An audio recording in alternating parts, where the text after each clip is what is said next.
China's 1.4 billion people are mounting up an appetite that is changing the way the world grows and sells food. The Chinese diet is becoming more like that of the average American, forcing companies to hunt the planet for everything from bacon to bananas.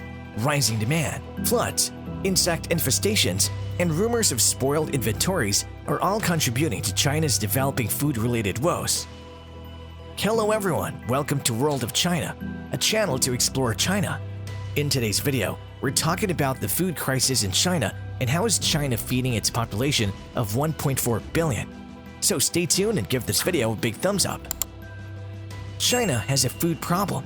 To a nation whose leaders are old enough to be directly impacted by the Great Famine, the gravity of food shortages cannot be overestimated. China's burgeoning population, growing industrial economy, and expanding culture of consumerism are all contributing to a steady rise in demand for agricultural products. But China's efforts to buy or lease agricultural land in developing nations show that building farms and ranches abroad won't be enough. Ballooning populations in Asia, Africa, and South America will add another 2 billion people within a generation, and they too will need more food. China, which boarded on the mission of becoming a superpower by showing its economic and military might to the world, now may be brought to its knees over a shortage of food, reduction in overall domestic food production, a recent deluge in the Yangtze River Basin, the Rice Bowl of China, and a slash in imports, mostly aggravated by deteriorating diplomatic relations, has caused Beijing to hit the panic button. Chinese President Xi Jinping recently launched a Clean Plate campaign to ensure that food supplies do not drain quickly and bring about a repetition of the 1959 Great Famine, in which millions of people starved to death. The Chinese state media began a campaign. Citizens were inspired to order less, while restaurants rewarded those who wiped their plates clean. In August, restaurants in Chinese cities were rewarding customers to clean their plates with coupons and cash discounts. Upmarket hotels like the Marriott trimmed their buffets by taking off dishes from the menus. The price of a buffet at the Sheraton in Ningbo went down to $22 per person because of the lessened food options. China undertook the campaign in fear that it may not have enough fresh food to go around, with several food items reportedly in short supply. And recent conflicts along the Sino-Indian border, as well as China's aggression in the South China Sea, may be Xi's strategy to divert attention from China's pending food crisis, just as Mao Zedong did in 1962 to veil the failed Great Leap Forward movement. The Yangtze River Basin, which values 70% of China's rice production, has seen the worst floods since 1939, damaging millions of acres of cropland. According to the China Meteorological Administration, the country has experienced a 20% increase in heavy rainfall since 1961, taking the water level of more than 400 rivers above the flood control line, with 33 of them reaching record highs. The heavy rain has destroyed vast swaths of industrial and agricultural land, and experts warn the worst may be yet to come. Rising prices of agricultural products are stoking food security jitters in China. According to China's National Bureau of Statistics, food prices went up by 13% in July. Compared to the previous July, the price of pork rose about 85%. On a year-on-year basis, food prices have increased by 10% in 2020. The price of corn is 20% higher, and the price of soybeans 30%. According to global financial group Nomura, China's agricultural GDP could fall by nearly a percentage point in the July-September quarter, rendering losses of $1.7 billion in the agricultural output. Chinese brokerage firm Shenwan Hongyuan has predicted that China could lose 11.2 million tons of grains this year, compared to last year.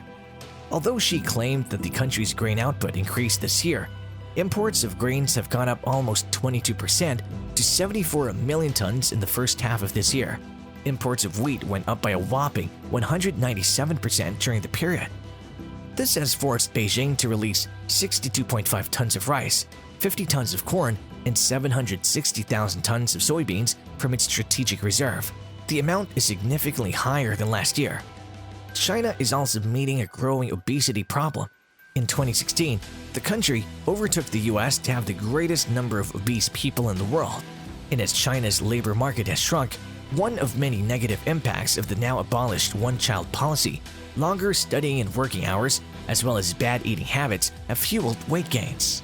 Insect infestations also have caused great damage to China's food sector. An invasion of fall armyworms and locusts devoured millions of acres of wheat and corn crops this year. African swine fever has forced authorities to kill more than 180 million pigs, or about 40% of China's swine population, causing prices to fly. Imports of meat have leaped significantly in just 1 year. Reports say pork prices in China rose 135% in February this year. Corn could be in short supply too. Reports say this year's corn crop has been ruined by floods and supplies of eggs, seafood, and green vegetables affected. It may come as no surprise that China has spoiled mutual relations with those nations on whom it depends for its food.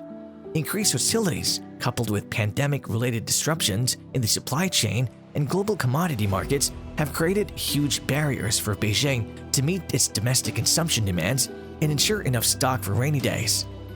Beijing has shot itself in its foot by banning agricultural products from Australia over its demand for an independent inquiry into the COVID-19 outbreak.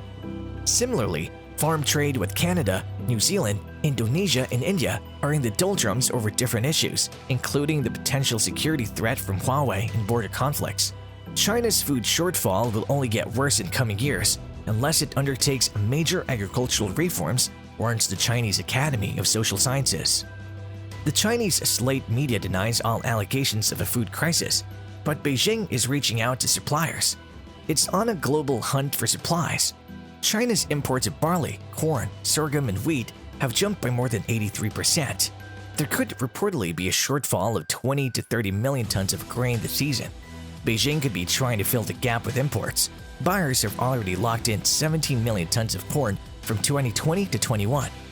China does waste an awful amount of food back in 2015. The Chinese Academy of Sciences estimated that 17 to 18 million tons of food were wasted in China that should be enough to feed a country about the size of South Korea.